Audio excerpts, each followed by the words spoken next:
German High Command didn't use profanity in official documents, but the file marked Oberkommando des Heer, classified assessment, Eastern Front, broke protocol. Scrawled across the operational summary in red ink were 4 words: Die russische Hündin aus der Hölle, the Russian bitch from hell. 309 confirmed kills, each one documented, each one driving another German officer to request transfer from the Stalingrad sector. The Wehrmacht had faced Finnish ghost snipers in the snow.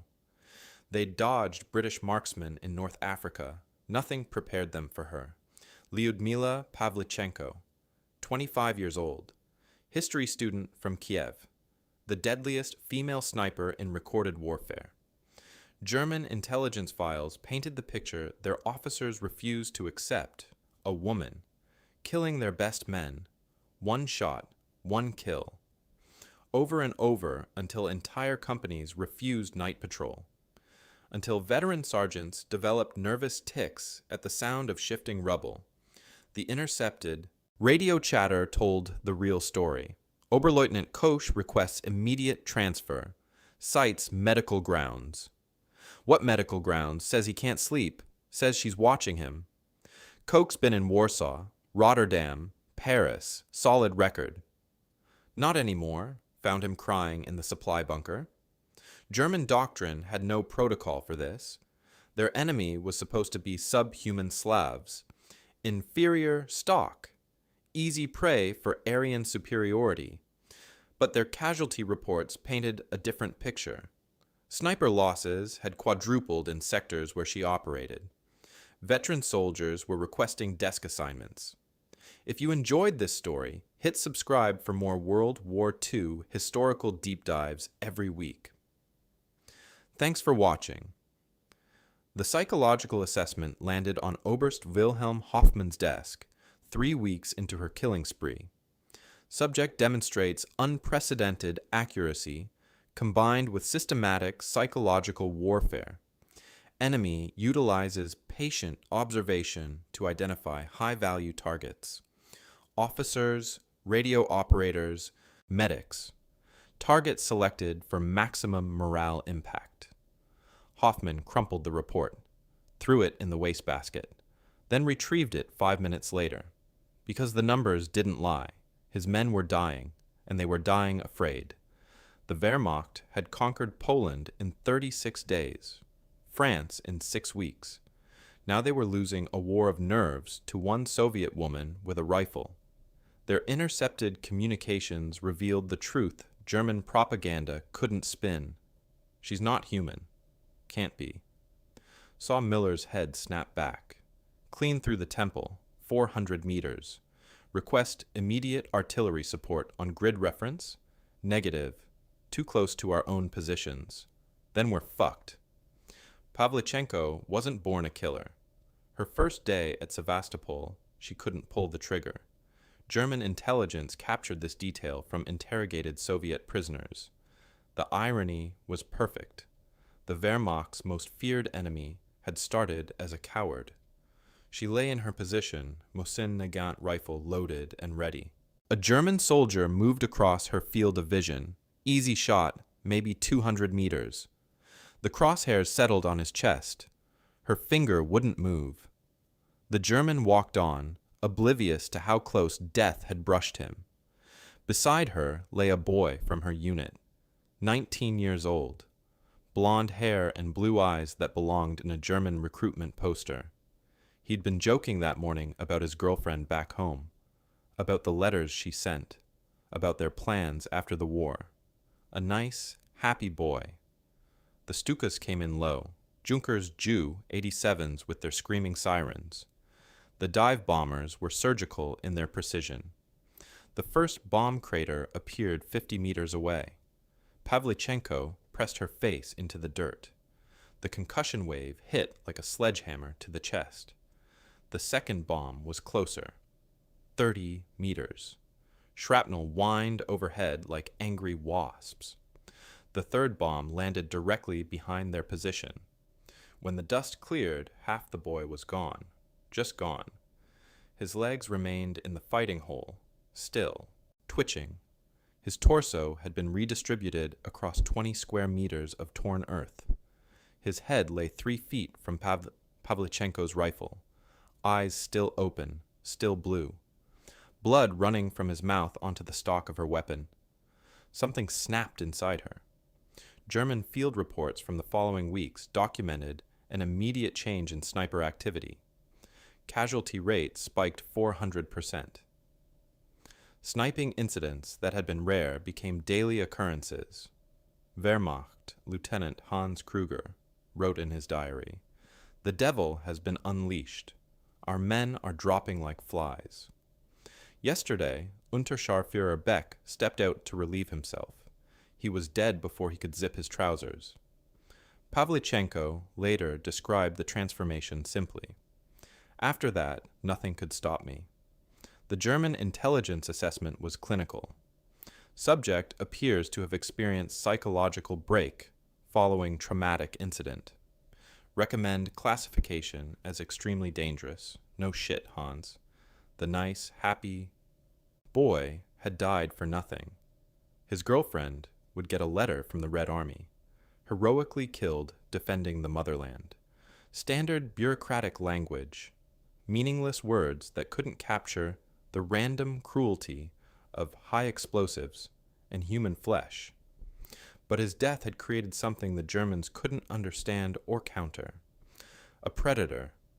German soldiers started carrying extra ammunition, not for fighting, but for the single bullet they'd use on themselves, rather than be captured by the woman who'd learned to kill because a boy with blue eyes had been torn in half by German bombs. The German sniper sent to kill her was good. Obergefreiter Johann Albrecht, 26 years old, Black Forest hunting lodge upbringing. Father owned a gunsmithing shop, been shooting since he could hold a rifle. Wehrmacht sniper school honor graduate, 15 confirmed kills on the Eastern Front. His carabiner 98K was a work of art. Hand-selected barrel. Trigger job performed by master craftsmen in Oberndorf.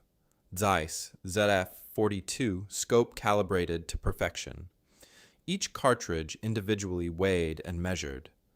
Albrecht had been sent specifically to kill Pavlichenko. The orders came directly from Division Command. Eliminate the female sniper. Any resources required will be provided. Albrecht studied the intelligence files, memorized her patterns, analyzed her previous kills, plotted probable hide sites on detailed topographical maps. This wouldn't take long. Day 1. Albrecht established his position at dawn. Excellent field of fire. Multiple escape routes. Concealment was perfect. He'd done this dance before with Russian snipers. They were enthusiastic but undisciplined, too eager. They'd expose themselves within hours. Noon came and went. No shots fired. No targets presented. Afternoon dragged by. Still nothing. Evening fell. Albrecht hadn't seen so much as a muzzle flash. Day 2. Maybe she'd moved to a different sector. Maybe she was wounded. Maybe the intelligence was wrong. Albrecht adjusted his position. Better angles. Clearer sightlines. At 0800 hours, he saw movement. A figure in Soviet uniform moving between rubble piles. Female silhouette. This had to be her. He centered the crosshairs. Began his breathing sequence. Finger took up slack on the trigger. The figure moved behind cover. Albrecht waited. Professional patience. She'd have to move eventually. 30 minutes passed. An hour. The figure never reappeared. At 1400 hours, Unteroffizier Weiss, positioned 200 meters to Albrecht's left, radioed in, movement to your northeast. Grid reference. The transmission cut to static. Weiss was found 3 hours later, with a bullet through his forehead. Day 3. Albrecht hadn't slept. His hand shook from exhaustion and adrenaline. The hunting scope that had seemed so precise now felt inadequate. The rifle that had never failed him felt clumsy and foreign. She was out there, watching, waiting. At 10:30 hours, he saw her. Definitely her this time. Moving across a bombed-out street, maybe 300 meters away. Perfect shot, dead center in his scope's field of view. Albrecht fired. The bullet struck exactly where he'd aimed. Perfect shot. Textbook marksmanship. The figure fell. Then the figure got up. It was a mannequin, dressed in a Soviet uniform, propped up with sticks and moved by wire. Behind him, maybe 50 meters away, he heard the distinctive crack of a Mosin Nagant rifle. Obergefreiter Johann Albrecht, honor graduate of Wehrmacht sniper school, died with his eye still pressed to his scope. She'd allowed him to acquire her position, let him believe he had the advantage, permitted him to settle into his shooting stance and begin his trigger sequence. Then she'd moved, 3 feet to the left, into a position that gave her a clear shot at his muzzle flash. While his scope was locked on empty space, hers was locked on him. Pavlichenko's assessment of the duel was equally concise. He made one move too many. The intelligence. Report following his death was brief. Counter-sniper operation failed. Recommend no further attempts. German intelligence added a note to her file. Subject demonstrates advanced tactical patience and psychological warfare capabilities. Conventional counter-sniper doctrine ineffective. The psychological warfare component that emerged from her killing spree was calculated and devastating. German units operating in her area reported constant surveillance anxiety. Soldiers refused to expose themselves for routine activities. Supply runs required double escorts. Officers stopped conducting forward reconnaissance. "She's turned us into rabbits," wrote Hauptmann Ernst Weiss to his brother in Munich.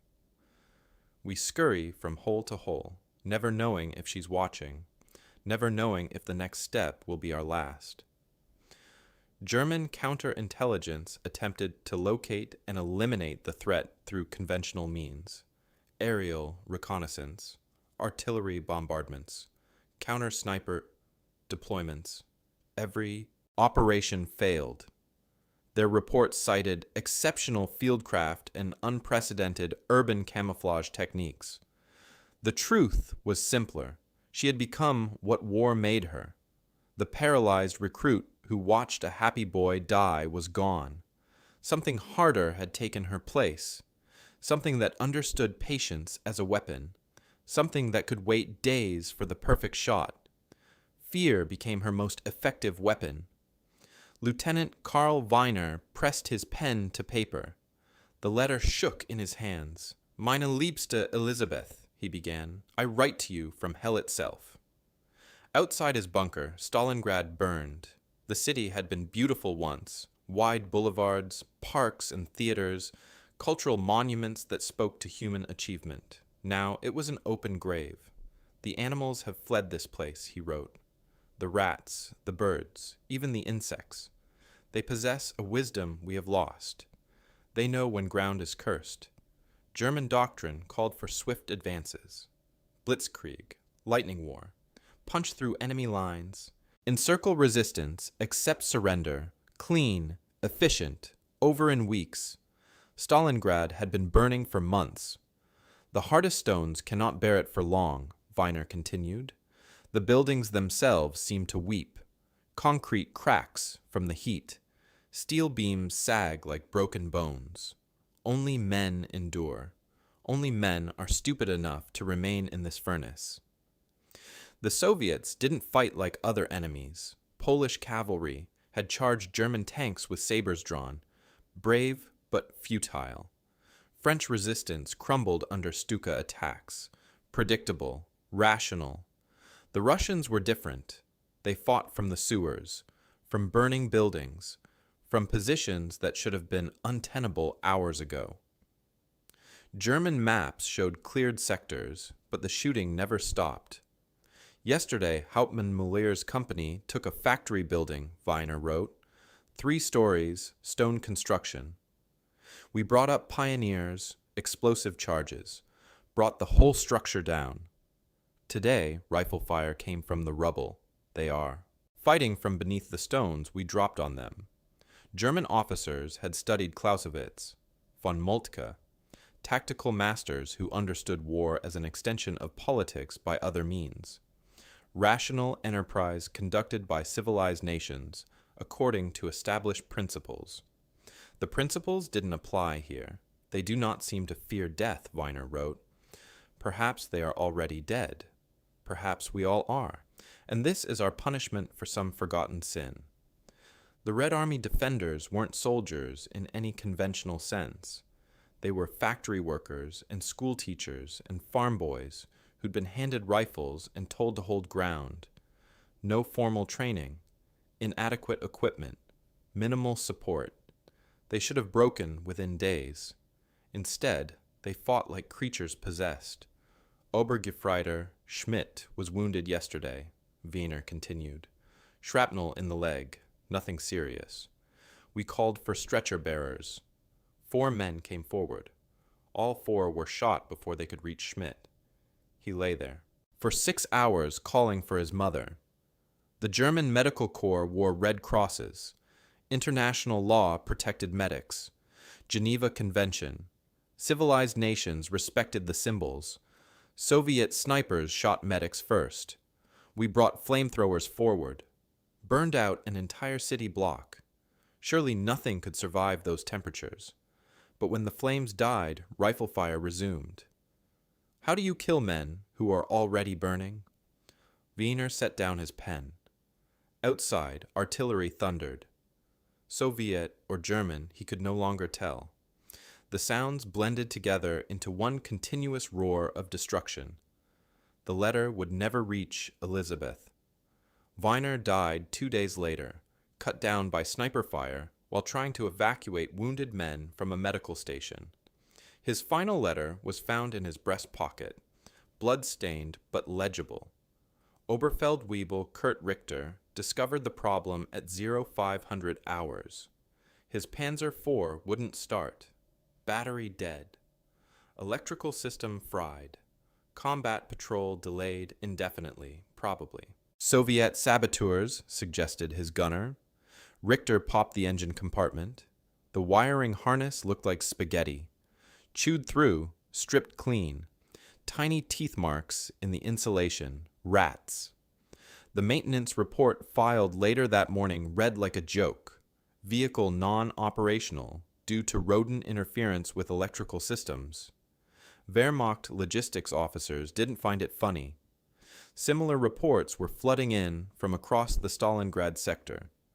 Tanks disabled by mice. Radios silenced by rats. Artillery pieces rendered useless by creatures no bigger than a man's fist. German engineering precision defeated by vermin. The rats had taken sides in the war. Soviet defenders noticed it first. The rodents avoided Russian positions. Something about the smell, maybe. Or the vibrations from Soviet equipment. Or perhaps they developed a taste for German-manufactured wire insulation. Whatever the reason, the rats were eating the Wehrmacht alive. Hauptmann Weber documented the phenomenon in his daily intelligence summary. Enemy appears to have weaponized local wildlife. Recommend immediate deployment of pest control specialists. Pest control specialists. The German army had conquered most of Europe. Now they needed exterminators. Stalingrad's rodent population had discovered that tank wiring provided excellent nesting material. Rubber insulation offered protection from cold. Copper conductors generated warmth from electrical current. German armored vehicles became mobile apartment complexes for rats and mice seeking winter shelter. Found 17 mice in the engine compartment, reported Unteroffizier Klaus Weber, after his tank refused to start during a critical counterattack. They'd built nests in the alternator housing, chewed through every wire they could reach. German tactical doctrine emphasized mechanical reliability. Their Panzer IVs underwent rigorous testing, preventive maintenance, quality control procedures, every system designed for battlefield durability under combat conditions. Nobody had tested for rat-proofing. Soviet defenders recognized the opportunity immediately. Equipment parks were positioned to attract maximum rodent attention. German positions were monitored for signs of biological interference. Where German equipment failed mysteriously overnight, Soviet snipers knew where to find disabled targets. Immobilized tanks made excellent firing positions. Dead radios meant German commanders couldn't coordinate responses. The maintenance reports tell the story. Day 47, electrical failure, rodent-related. Day 48, communications breakdown, biological cause. Day 49, vehicle inoperative, wire damage consistent with rodent gnawing. The German war machine brought to its knees by creatures that didn't even know there was a war happening. Last night, I woke up to something moving in my sleeping bag, wrote Obergefreiter Hans Weber to his wife in Munich. Thought it was a Soviet infiltrator. Reached for my pistol. It was a mouse looking for food crumbs. Nearly shot myself from shock. We're losing the war to rats, observed Panzer Commander Ernst Müller in his diary. Not Soviet T-34s, not anti-tank guns, rats. The most powerful army in Europe is being defeated by vermin. Soviet combat engineer Sergeant Alexei Volkov stared at the problem. German defensive positions. Windows covered with steel mesh. Wire obstacles designed to stop grenades from penetrating interior spaces. Standard Wehrmacht procedure. Effective protection, too effective. Volkov's men had been trying to clear the building for 3 days. Every grenade bounced off the wire netting, exploded harmlessly in the street. German machine gunners inside laughed at Soviet attempts to dig them out. German engineering. Thorough, methodical. Properly designed defensive systems based on extensive combat experience. Volkov lit a cigarette. Thought about the problem.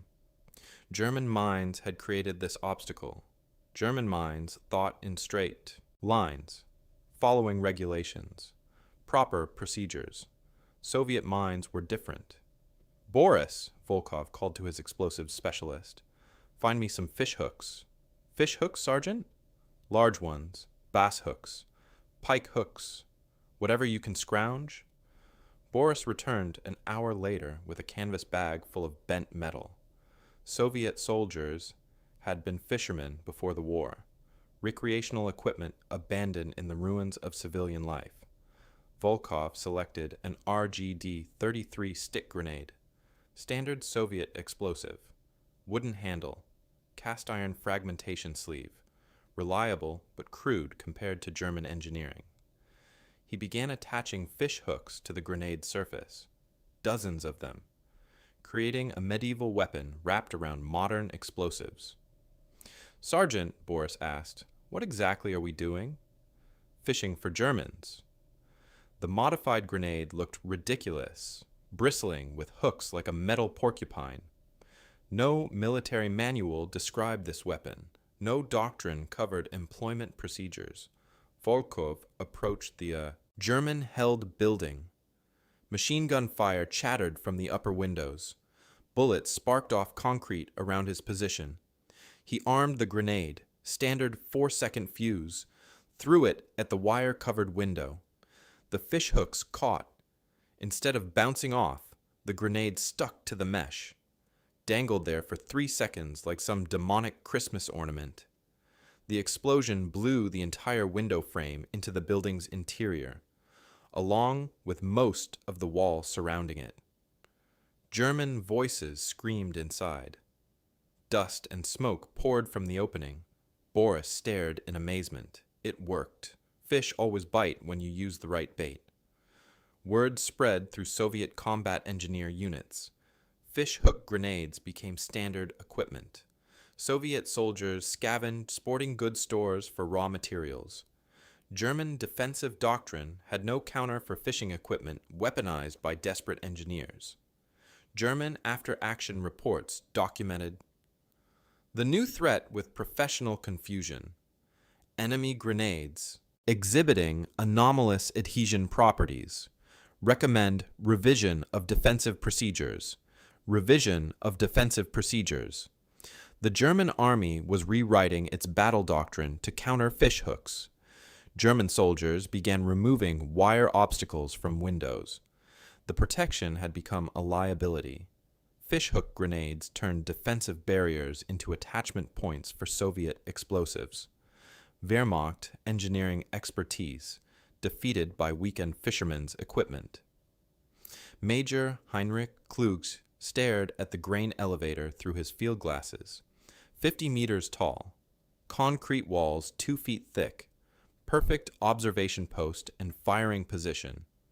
The building dominated the entire sector. For 5 days, his regiment had been trying to take it. Kluge lowered his binoculars, turned to his aide.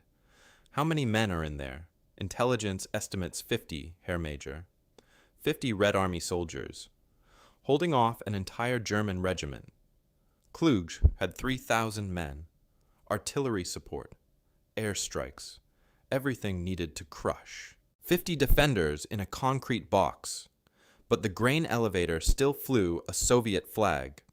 Prepare another assault, Kluge ordered. The 10th assault went in at 0600 hours. 2 companies of infantry, pioneer assault teams, flamethrowers and explosive charges, everything designed necessary to clear fortified positions. German doctrine called for overwhelming force applied at the decisive point. Concentrate superior numbers. Accept casualties to achieve objectives. It should have worked. The assault teams reached the building's base. Pioneers placed demolition charges against the walls. The explosions opened gaps in the grain elevator's structure. Smoke and dust obscured the interior. German infantry poured through the breaches and died. Soviet machine gun fire from the upper floors.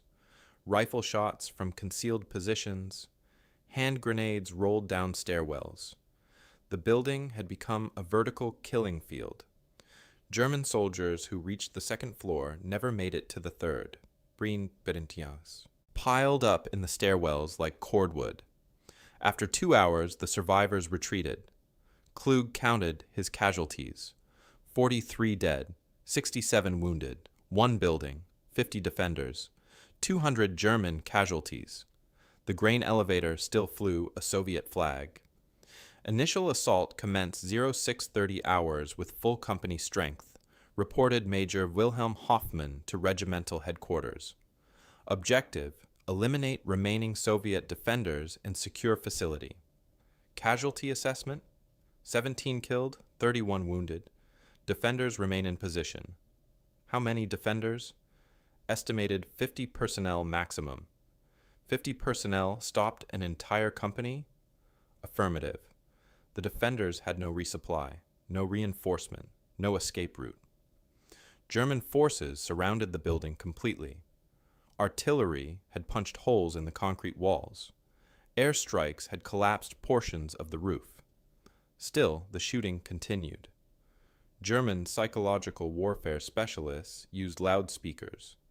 Promises of medical treatment for wounded, proper burial for dead, humane treatment according to Geneva Convention.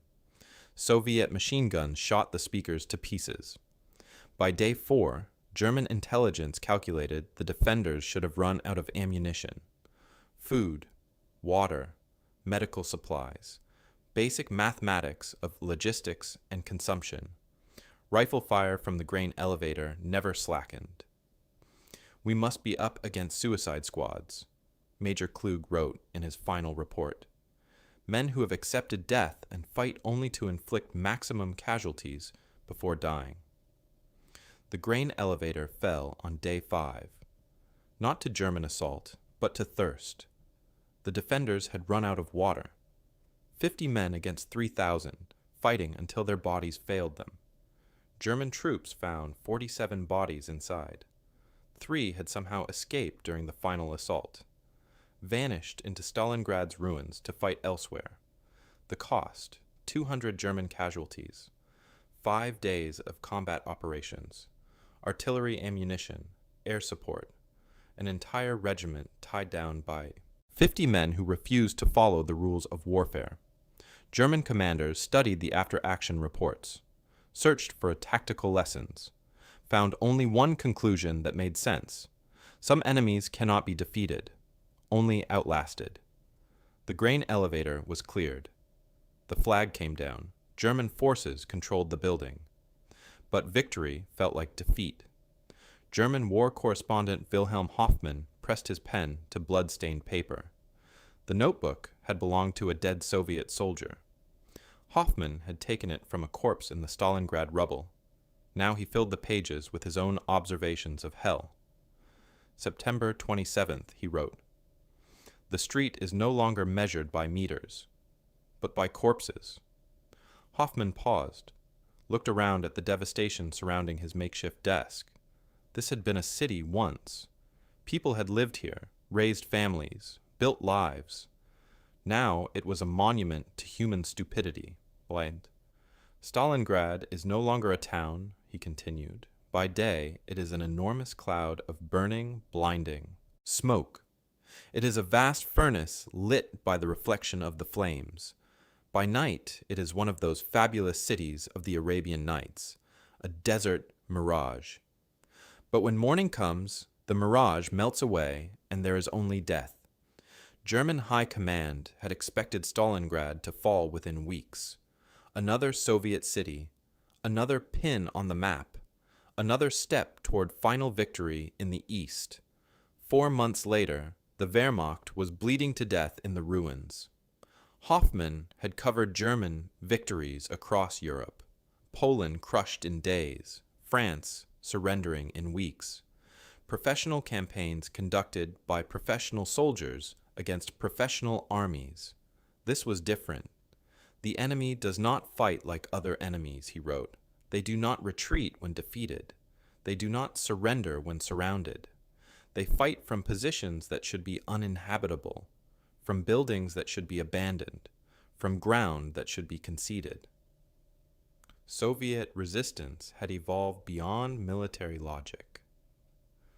Factory workers with rifles, schoolgirls with grenades, grandfathers with antique hunting rifles.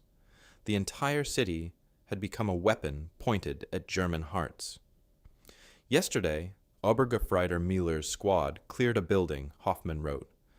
3 stories, stone construction. They searched every room, checked every closet, declared the structure secure. Today, rifle fire from the same building. The dead had come back to life. Soviet defenders moved through the sewers, through basements connected by holes blown through walls, through tunnels that hadn't existed on yesterday's maps. The city itself was alive, shifting, adapting.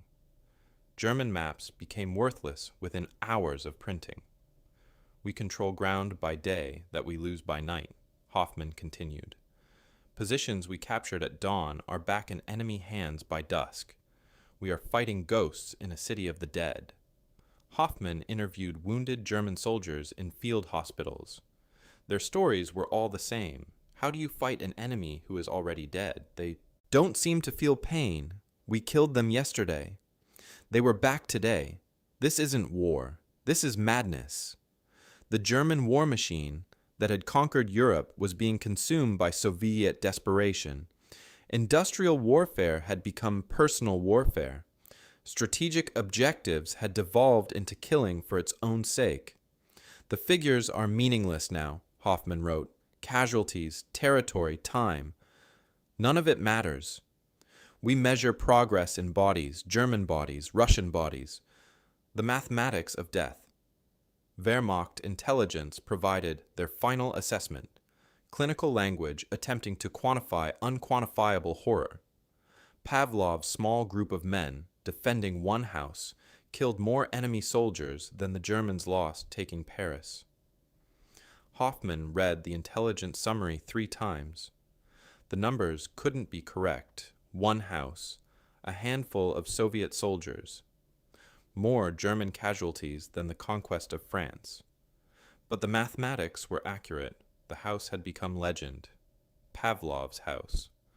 An apartment building turned into a fortress by men who refused to die. German commanders threw regiment after regiment against the building. Artillery barrages, airstrikes, direct assault by elite troops.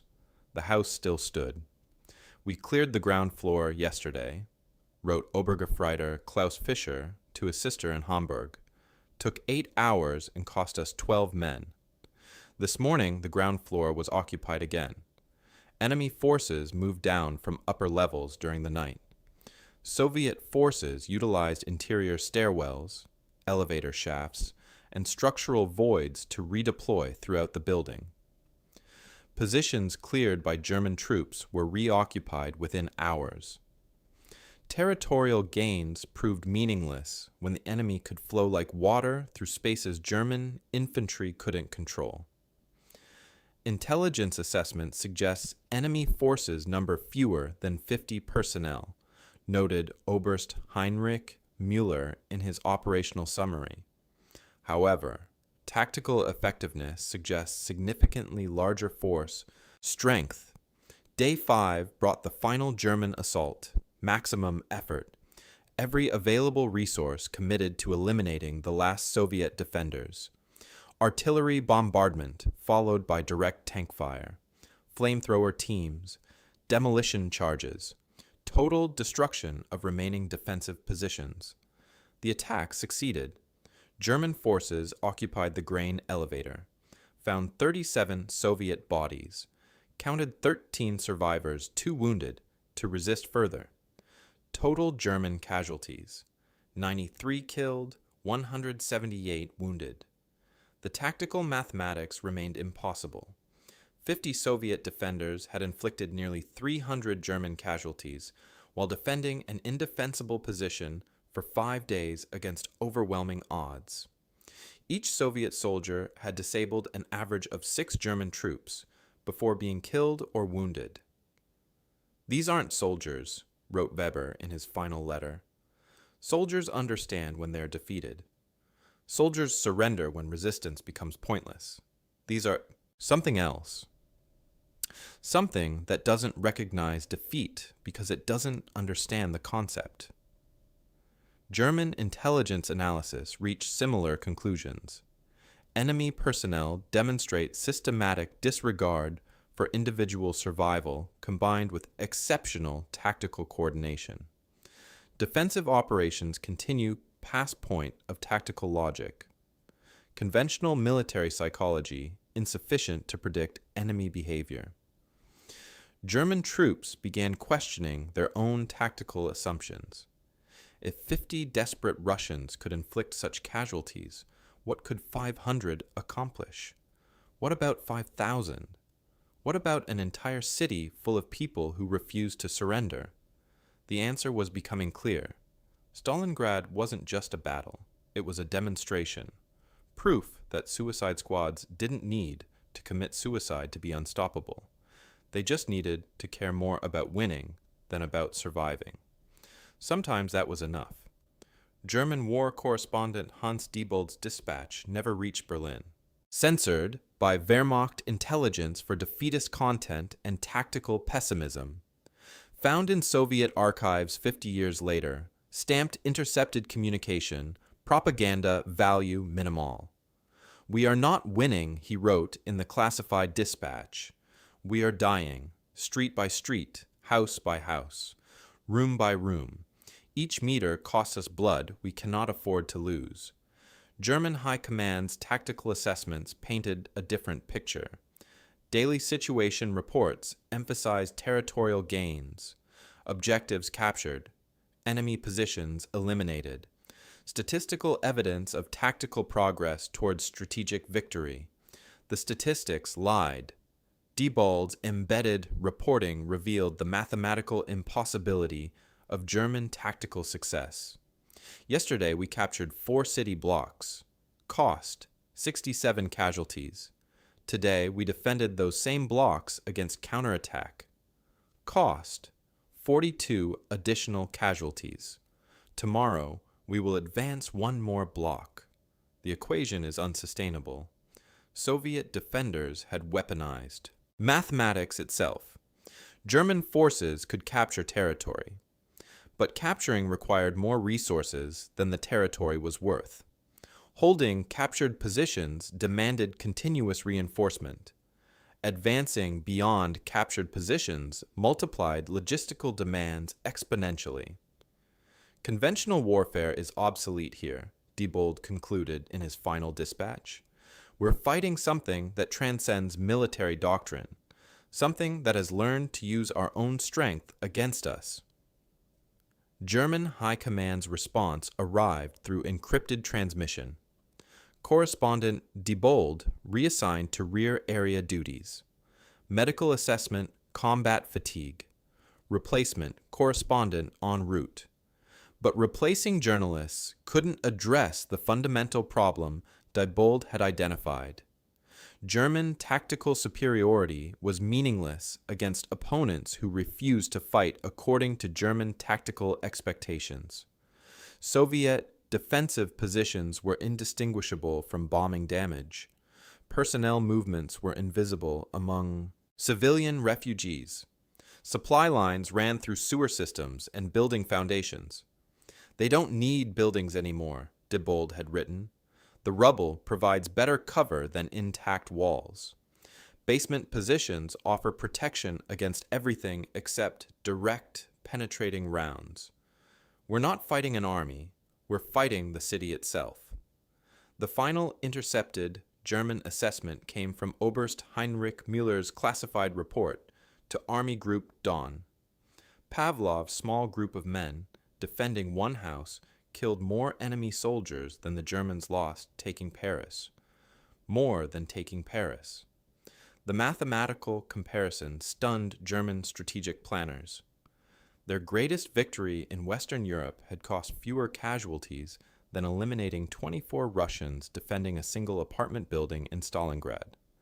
German military doctrine was optimized for conventional warfare against professional armies, following established military procedures.